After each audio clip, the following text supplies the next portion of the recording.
Écoutez, aujourd'hui nous sommes avec Adrien. Bonjour Adrien. Salut. Adrien, donc tu gères le projet Ma Gestion, qui est une marque de vêtements indépendante française. Et tu utilises les réseaux sociaux pour développer ton projet. Écoute, bienvenue. C'est ça, exactement. J'utilise Instagram principalement. Bienvenue, merci.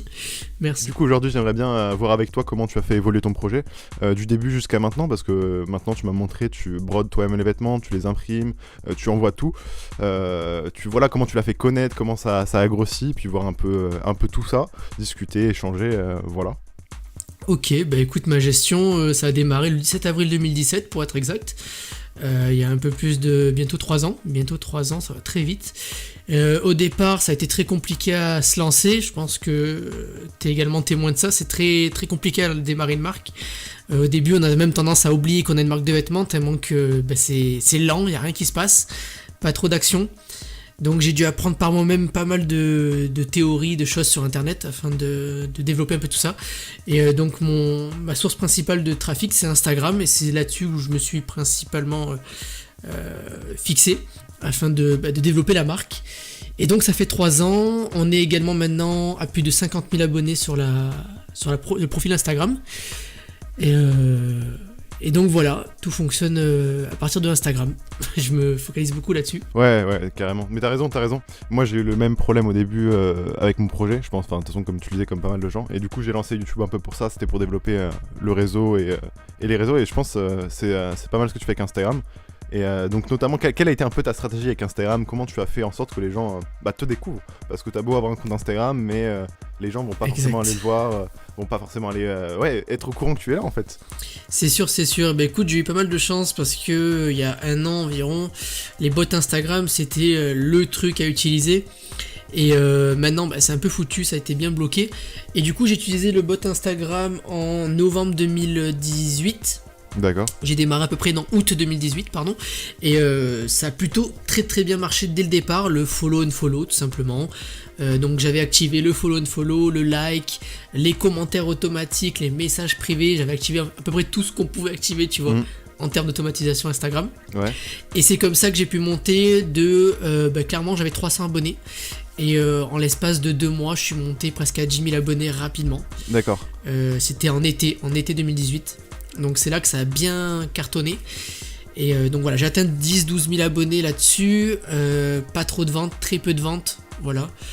Donc c'était assez compliqué. Donc c'était une marque de vêtements, elle était visible sur les réseaux, mais c'était pas trop ça. Ouais, mais avoir 12 000 abonnés, ça te permettait quand même d'avoir une crédibilité sociale. Les gens, quand ils arrivent sur ton compte, ils avaient déjà ok, cette marque c'est pas n'importe qui, ça fonctionne déjà un peu, en tout cas. C'est ça. On a cette impression là.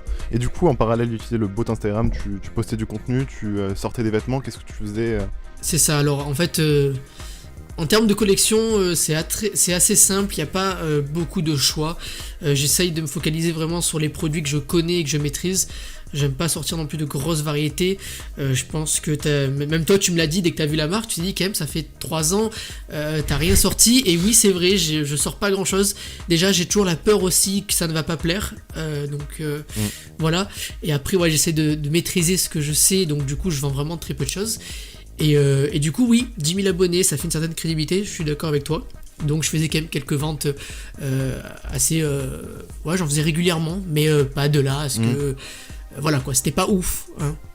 Donc on a beau avoir 10 000 abonnés, on fait pas beaucoup de ventes, donc c'est pas évident. Parce que moi en fait, je suis très réticent par rapport à l'utilisation des bots, par rapport à la construction de ton image de marque.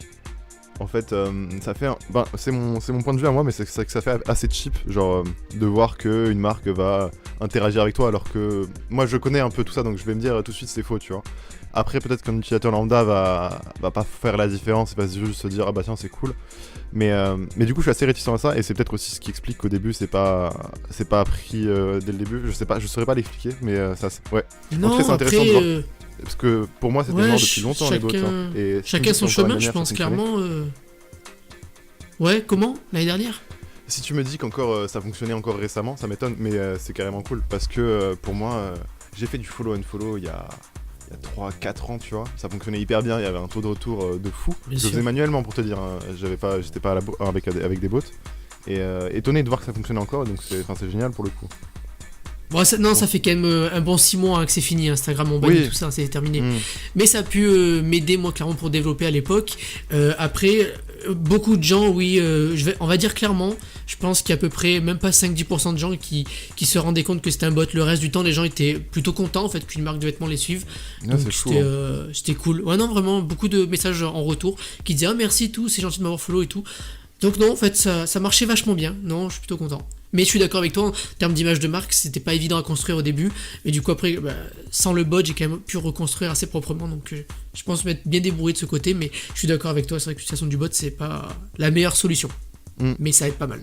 Parce que du coup, voilà, après que Instagram ait changé ses API, etc., les bots ont eu du mal à fonctionner. Donc qu'est-ce que tu as fait toi pour continuer à développer? Parce que maintenant tu as plus de 50 000 sur Instagram, puis la marque, j'imagine, vend beaucoup plus quand même qu'avant. Enfin, en tout cas, il y a eu ça s'est bien développé entre-temps quand même. C'est ça. Du coup, après, moi, j'ai pu avoir un certain budget, vu que du coup, j'ai réussi à augmenter avec le bot Instagram jusqu'à 30 000 abonnés à peu près. Ok. Et du coup là je commençais à avoir pas mal de ventes plus facilement, clairement plus régulièrement, et du coup avoir dégagé du bénéfice, et que j'ai pu du coup réinvestir directement dans la publicité Facebook pour faire du retargeting par exemple, ou des choses comme ça, et c'est ce qui a permis de continuer à développer la marque. C'est vrai que c'est un milieu que je connais pas du tout, mais je pense que ça peut être assez puissant, parce que du coup tu faisais sur quoi par rapport au site internet, par rapport aux interactions sur le compte? Voilà, pas mal d'actions qui ont été effectuées par les potentiels clients sur la boutique, mais également après des SMS retargeting ou des emails, des choses comme ça aussi. Ok, tu faisais du SMS. C'est un truc de fou parce que, bon, sans s'écarter trop du sujet, en ce moment, je vois beaucoup de personnes aux US qui mettent des numéros de téléphone dans leur bio, tu vois, en mode envoie-moi un message, etc. Et c'est quelque chose que j'ai envie d'essayer en France, de créer l'équivalent d'un chatbot pour connecter avec ta communauté par SMS et avoir du coup des listes de diffusion hyper efficaces et très larges en fait. Et bref, voilà, c'est fou que tu utilisais ça déjà. Je me suis jamais penché encore sur le sujet, mais intéressant. Non, mais c'est ce que tout le monde utilise, enfin, c'est ce qu'utilisent les entreprises de base, même les petites boîtes utilisent ça quoi. Ok, c'est marrant. Parce que ouais, pour moi j'avais. Mais les SMS c'est très intrusif, les SMS. Ouais, donc, le truc, c'est assez intrusif. Donc moi je serais plutôt dans la démarche que l'utilisateur fait fait le premier contact en envoyant le message et après tu réponds et tu relances. C'est ça que je voulais mettre en place. Mais le client, le visiteur a déjà fait la première étape, vu qu'il est déjà venu sur mon site, qu'il a rentré son numéro, donc au final je peux du coup enchaîner, tu vois ce que je veux dire. Ouais, c'est vrai. Il m'a donné l'autorisation, il m'a donné son numéro, il m'a dit oui tu peux, il a coché cette case, donc autant en profiter quoi. Carrément. Donc voilà comment ça a pu se développer et continuer comme ça quoi. Il y a un truc que je voulais évoquer, c'était pas le programme d'ambassadeur, parce qu'on voit beaucoup de marques en soi le faire maintenant. Enfin bref, il y en a plein, je pourrais pas te les citer toutes. Et ma gestion, tu vois, quand tu es rentré en contact avec moi, la première image que j'avais, du coup, quand j'en avais entendu parler de vous, c'était notamment à travers ce programme d'ambassadeur. J'ai en tête que vous étiez une des premières marques dans ma tête, en tout cas, que j'ai vu faire ce système-là. Et je voudrais parler un peu de ça avec toi, parce que pas dans les détails, etc., mais voir un peu comment ça a aidé à créer une communauté autour de ta marque, parce qu'au final, je pense que c'est ce que ça a un peu fait quand même. Ça a forcément généré des ventes, mais vraiment l'idée de... Ouais, j'ai l'impression qu'il y a des gens qui portent encore plus fièrement ta marque que d'autres projets plus lambda. Je sais pas comment expliquer. Non, je comprends. C'est vrai qu'on ne peut pas passer à côté de ce sujet des ambassadeurs par rapport à ma gestion. Ouais. C'est vrai que ça a été clairement un sacré facteur de croissance pour la marque. Je vais pas me jeter des fleurs, c'est vrai que j'ai été clairement l'une des premières marques françaises en fait à utiliser ce système. Je vais pas te le cacher, c'est un système que j'ai trouvé en fait au Canada, d'une marque de vêtements qui a bien réussi, qui utilise ce système là, que j'ai épluché de A à Z clairement. Et j'ai du coup dupliqué ce mode de fonctionnement, cette stratégie en France. Et donc je pense être clairement, à ma connaissance, la première marque à avoir lancé ce système-là. Maintenant je suis d'accord avec toi, on en croise des dizaines, voire des centaines. Donc du coup, en termes de crédibilité, des gens qui ont une marque ou quelque chose comme ça, je vous déconseille vraiment de lancer un système d'ambassadeur. Parce que aujourd'hui, en fait, voilà, aujourd'hui, un visiteur qui va voir ça, il va dire « Ah, encore une marque qui fait ça, c'est bon, on connaît. » Tu vois ce que je veux dire ? Donc c'était quand même un bon système il y a pas mal de temps. Et cette stratégie a plutôt bien fonctionné.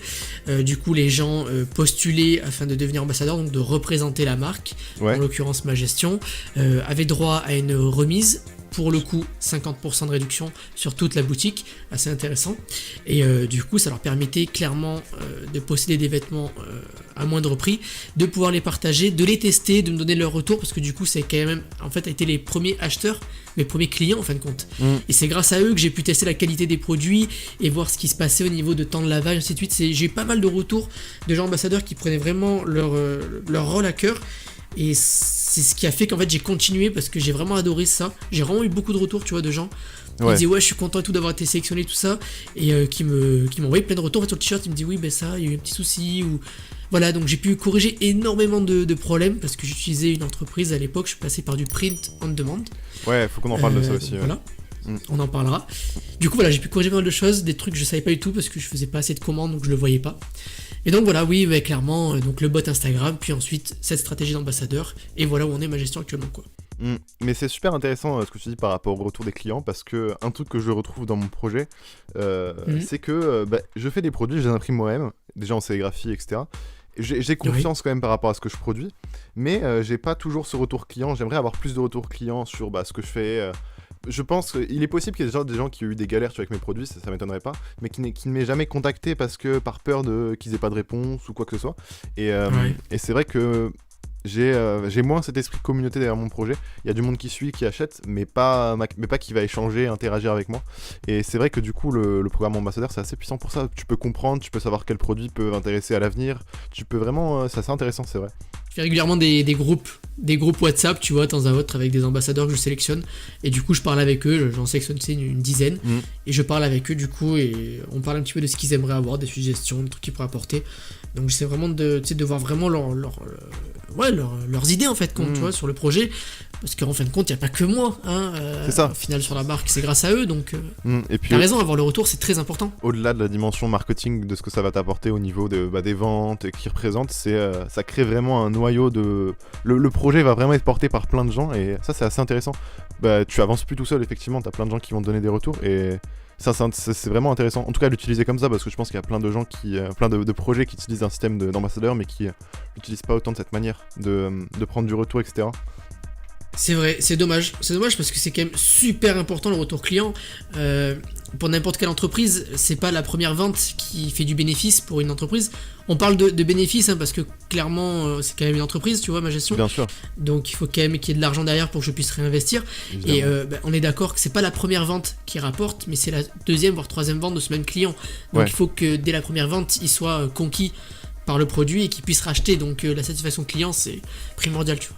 Après, ça va être dans ton cas où tu faisais du retargeting, etc. Tu vois. Moi qui en fais pas du tout, qui utilise pas du tout les publicités Facebook, au final, dès la première vente, ça va être intéressant pour moi. Mais oui, pour toi, c'est sûr qu'une fois que t'as un client qui franchit le cap de l'achat et qui a découvert la marque et qui est satisfait du produit, c'est super intéressant qu'il aille racheter, etc. de son plein gré parce que le produit lui plaît, parce que la qualité, il a été surpris et tout.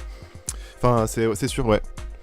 Mais après voilà, je pense que ça dépend aussi de chaque architecture de projet, comment il est géré, d'où vient le flux et tout. Surtout qu'en tant qu'ambassadeurs, ils sont beaucoup plus impliqués dans la marque et du coup ils peuvent facilement partager autour d'eux en fait leurs amis et leur famille. Donc s'ils sont contents, voilà, que le bouche à oreille, on connaît quoi. Mais carrément, mais c'est en fait le programme d'ambassadeur, ça formalise un peu le bouche à oreille, et c'est vrai que c'est un des moyens de communication les plus puissants en soi. Enfin, mais c'est pas un secret, c'est pas un secret, mais tu vas beaucoup plus faire confiance à ton ami que à une publicité que tu vois sur ton fil Instagram. Et en plus, si t'as déjà vu la marque sur Instagram et que ton ami t'en parle en positif, alors là c'est génial, ça fait 2 points entre guillemets d'attaque, et c'est ça m'étonne pas que c'est bien fonctionné au final.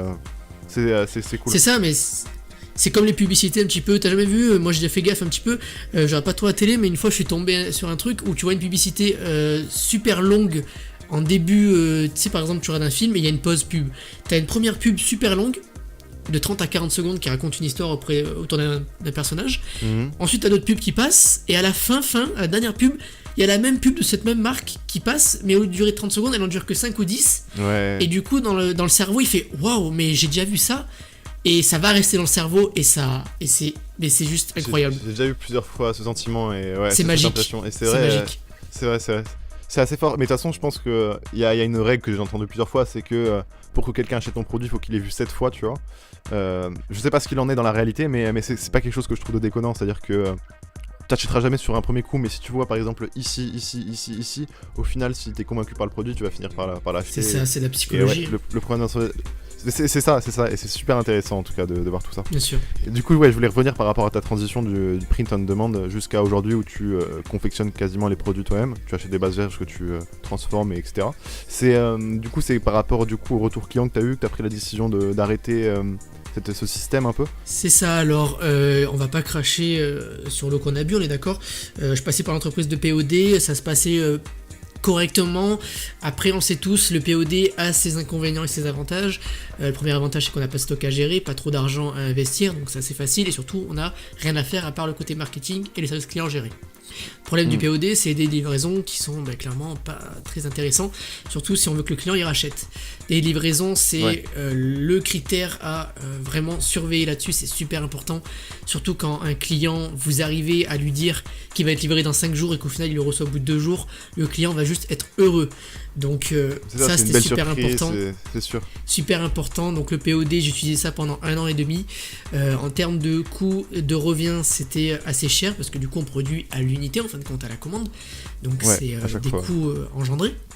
Des livraisons assez conséquents, packaging assez restreint, on arrive toujours à négocier, mais bon, on gère pas réellement à 100% le packaging, enfin on n'arrive pas à gérer à 100% la fabrication, donc on n'est pas maître du truc, surtout quand on veut vraiment tout gérer, c'est compliqué. Du coup, avec tous les bénéfices que j'ai engendrés, du coup j'ai tout réinvesti en fait à 100% chez moi, donc j'ai rénover toute une pièce, j'ai tout refait nickel, et j'ai acheté en fait toutes les machines. Bon, c'est pas du professionnel non plus, mais c'est des machines qui tiennent la route. J'ai vraiment passé des mois, enfin des semaines voire des mois à chercher la machine idéale, parce que bon, c'est de l'argent, tu vois, donc ça fait chier de se tromper. Donc j'ai appelé pas mal de monde, j'ai eu pas mal de contacts, je me suis débrouillé. Donc voilà, j'ai pu mettre en place tout ça chez moi et en fin de compte gérer le processus de A à Z sur la fabrication, comme tu fais toi également. Voilà. Ouais, mais c'est super intéressant parce que tu vois, moi qui ne connaissais pas le projet plus tant que ça avant que tu me contactes, j'avais cette image vraiment de... Pour moi avant du coup, quand quelqu'un commandait, tu avais pas de stock, c'est une entreprise qui fabriquait pour toi et qui envoyait, donc le système du POD. Je pensais pas que tu avais évolué parce que j'avais cette image pas forcément hyper développée du projet, mais quand j'ai vu tous les détails que tu mets en œuvre aujourd'hui, tu mets du coup un hand tag, donc une étiquette en carton, tu as des emballages avec le logo partout, etc. Et je trouvais ça vachement cool parce que au final, c'est pas du foutage de gueule. Franchement, t'es à fond dans la conception de ton branding de A à Z. Enfin, c'est très travaillé et franchement, ça m'avait super surpris. Et c'est vraiment une bonne surprise de voir que au final tu t'appliquais à fond et tu te différenciais du coup de plein de petits projets que moi je peux voir autour de moi. Après, t'as pas le même positionnement, mais c'est vraiment intéressant de voir que tu prenais tout ça au sérieux. Genre dans le sens que je connais plein de gens qui font du POD mais qui vont pas aller évoluer parce qu'ils veulent pas prendre de risques et ça fonctionne très bien comme ça. Et toi t'as voulu aller chercher plus loin du coup de ce que je comprends pour peut-être améliorer la qualité, améliorer surtout les délais de livraison comme tu expliquais et contrôler tout. Et au final je pense que ça a été un super choix de vouloir faire toi-même la confection de tes produits. Et puis tu peux gérer aussi ton stock et ton argent peut-être de manière plus intelligente. Tu feras beaucoup plus de bénéfices sur un produit. Enfin voilà, je trouvais ça vraiment intéressant. Du coup tu fais de la broderie et tu fais du flex. Donc c'est 2 types de transformations qui vont partout. Tu fais casquette, polo, t-shirt, pull. Gilet, voilà, c'est ça, c'est juste. Gilet, ouais. C'est ça, et du coup, voilà, pour revenir à ce que tu disais, effectivement, au départ c'était vraiment que du POD, c'est une facilité, et c'est surtout très facile pour tout le monde pour se lancer et démarrer, donc c'est vrai que t'as raison, pas mal de monde démarre là-dessus et s'en contente, parce que du coup, ils peuvent voyager, faire pas mal de choses et tout, mais moi je parle plus dans cet esprit qu'au final, l'argent que j'ai gagné tous les mois, je l'ai gardé de côté, j'avais un travail en fait pendant ce temps, et j'ai tout gardé, et j'ai tout réinvesti pour tout faire de chez moi, et du coup mettre à mon compte clairement de A à Z, avec la marque et pouvoir gérer le processus de A à Z parce que pour moi une marque de vêtements en POD, c'est une marque de vêtements qui ne pourra pas durer dans le temps, c'est pas possible, tu peux pas construire quelque chose de serein, tu peux pas évoluer, et tu peux pas évoluer en fait si tu restes sur le POD. Même si, Mais c'est très simple, c'est vrai, tu as raison. c'est ça. C'est Et facile. en vrai, le POD, quand même, depuis quelques années, je trouve qu'ils font. Ça a pas mal évolué. C'est-à-dire que sur Printful, maintenant, par exemple, je prends cet exemple-là parce que c'est celui que je connais le plus. Je crois que tu peux faire du stock là-bas. Et faire du stock, ça permet de personnaliser plus ce qu'il y a dans le colis. Par exemple, mettre des stickers, t'as la broderie, tu vois. Enfin, t'as beaucoup plus de customisation, je pense, qu'avant. Ce qui permet aussi beaucoup plus de possibilités dès le début pour se lancer. Quand on n'a pas de budget. C'est et possible, qu'on veut ouais, prendre de risques. c'est ça. Mais après, effectivement, c'est forcément toujours mieux de tout contrôler. Et puis c'est passionnant aussi, moi je trouve, de transformer le textile C'est soi-même. ça. C'est toujours cool de voir les vêtements, etc. Tu sais ce qui est le plus intéressant là-dessus, c'est surtout de voir, tu sais, le pull que tu as brodé, tu le brodes et tout nickel. Le client, tu lui envoies, il le reçoit, il t'envoie déjà une première photo pour te dire ouais, je l'ai bien reçu, il est trop content. Et ensuite, tu vois, il va poster une photo sur son profil Instagram et tu le vois porter et tu te dis tiens, ce pull, je l'avais il y a 3 jours devant moi et je l'ai brodé moi-même. Et tu te dis, et là, il est en Alsace, je sais pas où, et il est porté par quelqu'un que je connais pas du tout, qui m'a fait confiance et qui a ce pull que j'avais il y a 2 jours dans ma main, c'est génial. C'est fou comme sensation, je vois exactement ce que tu veux dire. Ouais. Quand j'ai sûr. croisé pour la première fois des gens qui portaient mes vêtements, tu vois, c'était en mode ah, c'est stylé. Le mec, il a. En fait, tu travailles un produit, tu crées quelque chose, et la personne voit de la valeur au point de mettre de l'argent dans ton truc et le porter fièrement, et c'est génial, je trouve, comme sensation. C'est vraiment intéressant comme vraiment de se dire que tu l'as fait, tu l'avais dans tes mains, et là c'est quelqu'un d'autre que tu connais pas du tout, qui le porte, c'est ça qui est ouf, tu le connais pas. C'est incroyable. Donc ouais, c'est vrai. Après, voilà, je peux vraiment gérer tout le processus. C'est ça, en fait, je souligne vraiment ça, c'est hyper important. C'est que pour une marque qui tienne à long terme, c'est de gérer tout. Parce que si tu passes par Printful, comme tu dis, ils vont te mettre des stickers. Mais ton sticker, il va te coûter tellement cher que du coup, comment tu vas être rentable correctement? Tu vois ce que je veux dire? C'est ça. C'est pas évident, surtout on était en France. Ouais, surtout parce que ouais, c'est pas là où tu vas avoir les meilleurs tarifs. Ouais. Mais ouais, voilà. Je voulais savoir du coup par rapport au textile, parce qu'au final tu as créé une marque de vêtements. Est-ce que t'avais des liens par rapport aux vêtements? Qu'est-ce qui t'a intéressé à te lancer dans un projet textile? Parce que c'est peut-être pas, je pense, le projet le plus simple pour créer une entreprise, etc. quoi. Je vais pas te le cacher, moi je suis plus vraiment dans le business et le marketing, je pense que tu l'as remarqué. Ouais, et bien sûr, mais tu vends des vêtements, c'est sur ça que je voulais... exactement. Parce que je peux vendre plein d'autres choses en faisant du business et du marketing. Et oui, bien sûr. L'histoire est assez simple concernant le lancement de la marque. C'était quelqu'un que je connaissais dans ma ville qui a lancé une marque de vêtements, donc c'était un logo simple en fait... qui était imprimé, je pense, par l'entreprise, je sais pas d'où. Et du coup, j'ai réfléchi, je me disais, tiens, c'est vrai que c'est intéressant. Ça m'est venu, mais vraiment d'un seul coup, un jour comme ça, c'était, je te parle du 17 avril 2017, c'était clairement, je pense, le 15 avril, tu vois, 2 jours avant. Et, ah oui, ok. Et ouais, et j'ai dit, attends, tiens, mais moi, je veux absolument genre une couronne. Je sais pas pourquoi, ça m'est venu tout seul comme ça, là. J'ai dit, je veux une couronne, je me débrouille, je veux une couronne. Et c'est parti comme ça, et en fait, moi, de base, je baignais un petit peu dans l'univers du dropshipping, des choses comme ça. J'avais fait pas mal de blogs, de WordPress, donc je savais développer des sites, j'avais quelques connaissances. Donc le dropshipping c'était pas très compliqué avec Shopify, des choses comme ça. Donc je tâtais un petit peu le terrain. Du coup je dis j'ai essayé de lancer une marque de vêtements avec une boutique en ligne, etc. quoi. Et donc voilà, je suis parti là-dessus et au départ j'ai fait du stock. Donc j'avais acheté 50 t-shirts avec mon logo, j'étais trop content. J'ai juste galéré pour les écouler, je pense que toi aussi t'as peut-être démarré comme ça. T'achètes du stock, mais ouais, il y a plein de gens, c'est pareil. Non mais t'achètes 50 t-shirts et au final les gens ils veulent acheter et après ils veulent plus acheter. Je pense que j'ai vu ta vidéo où t'en parlais. Ah oui, des gens, des amis, des amis qui disent oui je t'achète et d'un seul coup ils n'achètent plus. Ok, bon c'est pas grave. T'as l'impression de leur mendier de l'argent. Tu dis mais c'est 10 euros. Mais oui. T'as l'impression de les mendier, tu vois.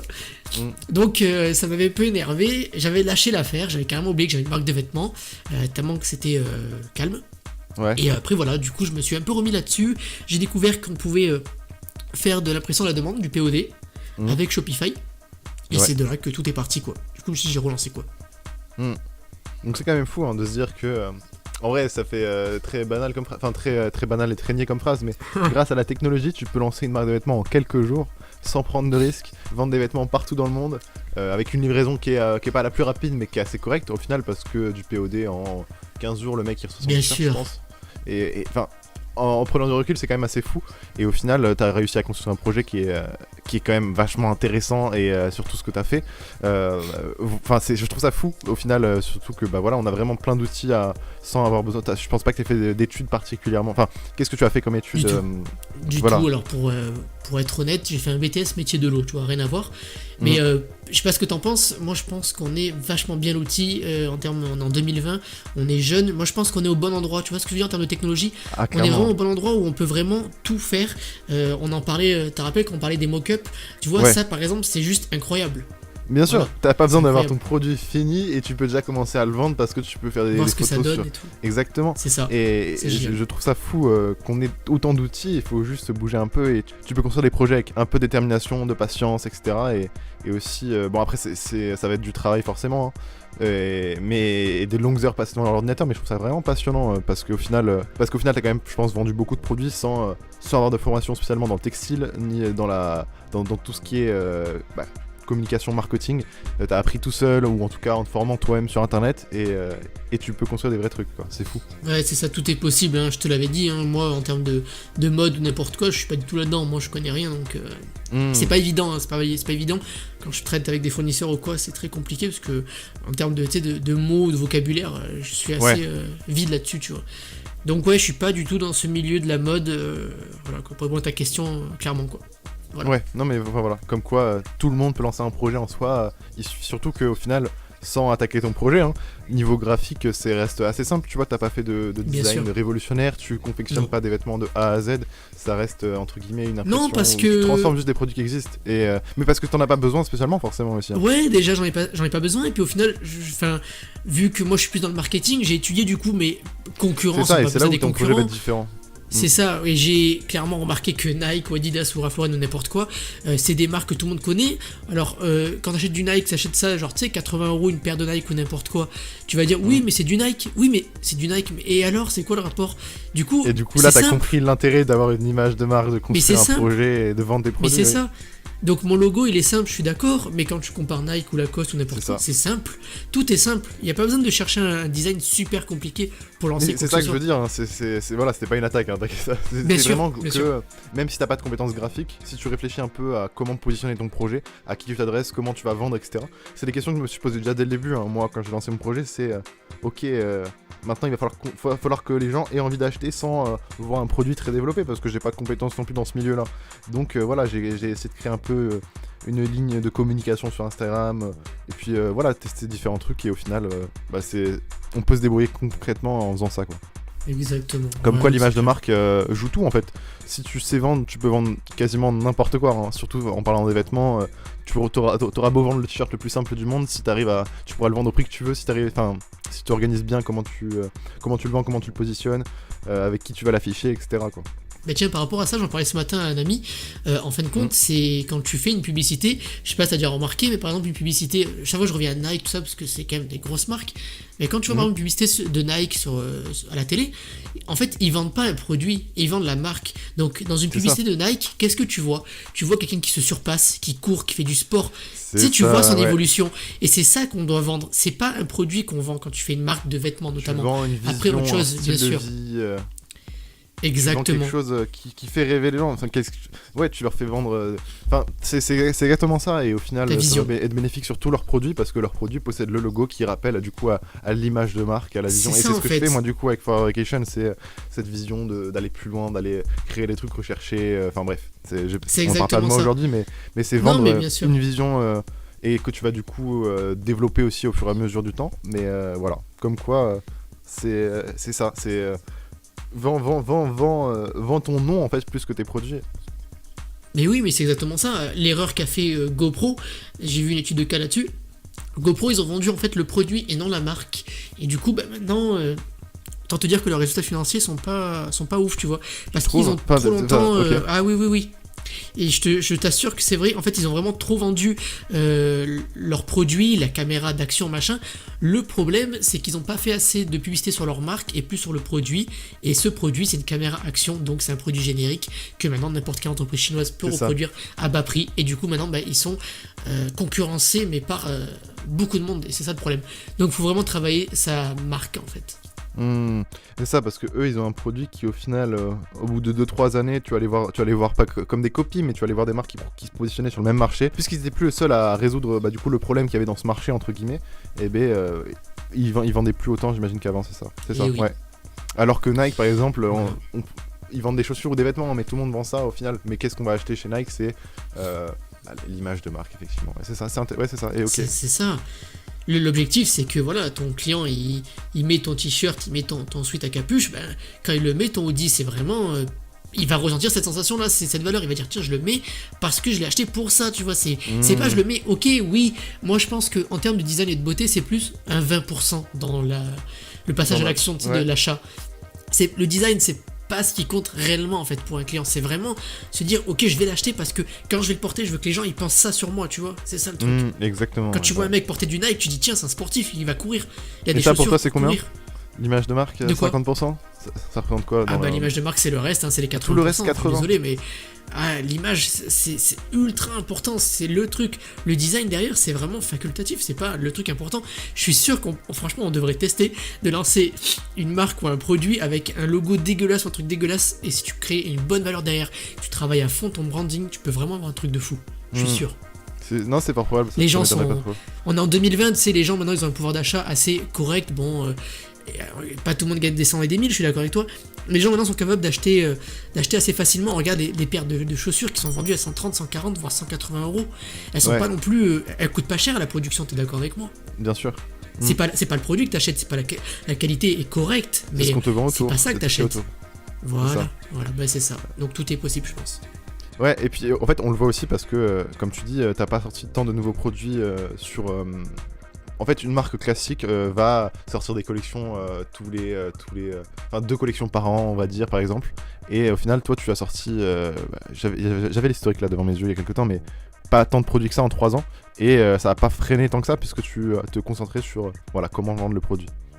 Ben c'est ça, alors après surtout là je me suis bien débrouillé là-dessus pour comment vendre le produit, et après je pense que déjà de 1, comme je t'ai dit, peur que le produit ne va pas satisfaire, que le nouveau produit que tu peux sortir, et après c'est aussi je pense en termes de manque de moyens, en fin de compte pas de moyens financiers mais de moyens humains ou des choses comme ça pour pouvoir gérer plusieurs collections, plusieurs produits. Tu vois. Après, pour moi, ça va être très compliqué à gérer. Donc, pour le moment, je suis satisfait de ce que je fais, ça me suffit. Plus tard, je suis totalement d'accord, c'est certain, même des nouvelles collections sortiront. Mais voilà, je me focalise pas là-dessus. Je préfère d'abord plus gérer comment vendre. Voilà, tant que toute la France n'a pas du Magestion sur soi, on sort pas de nouvelles collections. Du coup, maintenant que Magestion fonctionne un peu, que tu as réussi à construire une communauté sur Instagram, que tu as appris pas mal de choses, qu'est-ce que tu as envie de faire à l'avenir avec ton projet? Est-ce que tu as envie de lancer peut-être d'autres projets? Je sais pas. Où est-ce que tu en es et où est-ce que tu devrais aller plus loin? Enfin, où est-ce que tu as envie d'aller plus tard? Et ben écoute, là l'objectif c'est d'abord de satisfaire toutes les commandes, parce que du coup c'est moi qui m'en occupe, d'augmenter toujours plus la communauté. L'objectif c'est quand même qu'il y ait de plus en plus de monde, afin que la marque soit populaire, il faut pas se le cacher. L'objectif c'est quand même qu'une marque soit connue, pour que les gens aient envie de l'acheter, parce qu'une marque qui est pas connue, on a peur que d'ici une semaine ou deux elle disparaisse en fait, cette marque, tu vois, qu'elle soit c'est pas vrai, stable. c'est si vrai, et c'est d'ailleurs un petit problème que je vois, je rebondis là-dessus, mais par rapport à toutes les petites marques indépendantes qui se lancent. Et bien personnellement, si je me mettais à la place de Monsieur Tout-le-Monde, je me verrais pas acheter un produit d'une marque qui débute parce que j'ai pas cette confiance, cette sécurité. Je vois tous mes achats comme un investissement en fait, et je me dis si j'achète un pull d'une marque et que ça représente rien au bout de 6 mois, j'aurais le seum parce que j'aurais mis de l'argent dans quelque chose qui en prend plus rien. Et là on revient par rapport à l'image de marque, etc. Au final ta marque elle est rien si tu la fais pas vivre autour. C'est ça, c'est exactement ça. Donc voilà, l'objectif c'est quand même de faire confiance, enfin que le client nous fasse confiance. Et c'est vrai que c'est une erreur que pas mal de monde font quand ils lancent une marque, c'est que en fait pour créer de la confiance il faut vraiment créer une grosse... Moi je dis une communauté, mais c'est pas vraiment une communauté, parce que créer vraiment tout un univers en fait autour de votre marque qui fait que la personne ait envie d'acheter, qu'elle se dise ok je l'achète mais ça va me servir, tu vois, c'est pas un truc que j'achète juste pour faire plaisir à quelqu'un, tu vois. Donc c'est assez important. Et donc développer la marque le maximum, et ensuite j'aimerais bien m'exporter dans d'autres pays, tu vois, essayer de conquérir autre chose, parce que le Made in France ça plaît à beaucoup de monde, donc c'est quand même assez vendeur. Donc l'objectif c'est de conquérir d'autres pays. Et moi côté personnel j'ai lancé une chaîne YouTube où on peut voir du coup de mon côté aussi l'interview, le podcast, je sais pas comment on peut appeler ça. Comment tu appelles ça toi exactement? Dis-moi. Je sais pas, notre conversation c'est une conversation en soi, parce que c'est pas qu'une interview, c'est à double sens je trouve. mais du coup t'as cette chaîne YouTube où tu vas documenter un peu plus ce que tu fais tous les jours, je pense, avec Magestion, c'est ça? Ouais, c'est ça, c'est ça. Le behind the scene. Exactement, le behind the scene comme tu dis. Ouais, c'est ça en fait, c'est exactement ce qui se passe derrière. Que voilà, il y a des choses qui se passent, c'est pas que du POD, enfin il y a plus de POD, mais voilà, que derrière il y a de la production, en fin de compte, que ma gestion, c'est pas juste des t-shirts faits comme ça au hasard quoi. Donc voilà, travailler un petit peu ce qui se passe derrière ma gestion. Et voir peut-être plus tard aussi pour aider des personnes à créer leur marque de vêtements, mais vraiment créer sa marque de vêtements. Je te parle pas de faire du POD ou de faire quelque chose d'assez simple, tu vois. On parle d'un projet long terme qui va prendre du temps à se lancer, mais qu'une fois que ce sera lancé, ça peut être un empire littéralement. Non mais c'est vrai, hein, c'est ça, non, bien sûr. Marque de vêtements, c'est sur le long terme. C'est pas du dropshipping où ton projet il va durer quelques mois parce que ton produit à la fin il se vendra plus. Là, une marque de vêtements, c'est pour quelque chose qui dure en soi et que tu vas faire évoluer, que tu vas faire constamment développer. Exactement, et voilà, pour créer une marque de vêtements, pas un t-shirt avec un logo collé sur le col et que c'est fini, quoi. Tu vois, que ça soit vendu, pas comme certains youtubeurs font, quoi, si tu vois ce que je veux dire. Donc voilà, le but c'est de créer vraiment une marque, un univers ensemble, et donc voilà, histoire d'aider des personnes, on verra bien quoi dans le futur. Voilà. Mais écoute, on peut te retrouver, je vais plug tous tes réseaux sociaux. On peut retrouver Magestion sur Instagram, donc @magestion. Ton Instagram personnel qui est Adrien Martinez Off. Martinez Off. C'est ça. Exactement. Et également ma chaîne YouTube en dessous. C'est ça. Voilà, la chaîne YouTube, tu l'appelleras aussi Adrien Martinez, j'imagine. Exactement. C'est pas compliqué. Ok, bah tapez Adrien Martinez sur YouTube, vous trouverez du contenu. Voilà. Écoute, peut-être si je sais pas, tu veux qu'on se lâche sur un conseil que tu pourrais donner à tous nos jeunes entrepreneurs qui nous écoutent, je sais pas, par rapport aux marques de vêtements, si t'as un truc bilan sur tout ce qu'on a dit. Après, je vais être assez banal, mais en fin de compte, c'est juste la persévérance et tout. Il y a pas, c'est vrai en fait, c'est simple, mais c'est ça qu'il faut faire. Quand tu te lances dans un projet, il faut juste ne jamais l'abandonner, et c'est comme ça que ça marche. Je vous assure, tu te lances dans un projet, tu y crois jusqu'au bout. Il faut jamais le lâcher. C'est au moment où tu le lâches que ça aurait marché. Faut pas lâcher un projet. Voilà, c'est tout ce que je veux dire. Voilà. Je sais pas ce que t'en penses. Écoute, pourquoi pas, merci. Non, mais je pense que c'est un élément. Non, c'est un élément important, c'est vrai. Il y a plein d'autres choses à. Mais si on devrait retenir un truc, c'est aussi de pas lâcher. Moi, ça fait 3 ans aussi que je suis bientôt sur ce projet. Et ben, ça commence à bien se développer aujourd'hui. Parce qu'au fil du temps, en fait, j'apprends tellement que t'accumules des connaissances. Et oui. Et ouais, c'est ça, tu pars de rien. Donc au début, c'est compliqué. Mais plus tu vas avancer, plus tu vas découvrir de nouvelles choses, de nouvelles techniques, de nouveaux trucs. Ouais. Voilà, écoute, bah merci à toi, merci, ça fait plaisir d'avoir pu discuter avec toi et d'avoir pu partager pas mal de choses avec les gens qui nous écoutent. J'espère que ça en aura aidé certaines personnes. J'espère aussi, j'espère. Et ben voilà. Merci.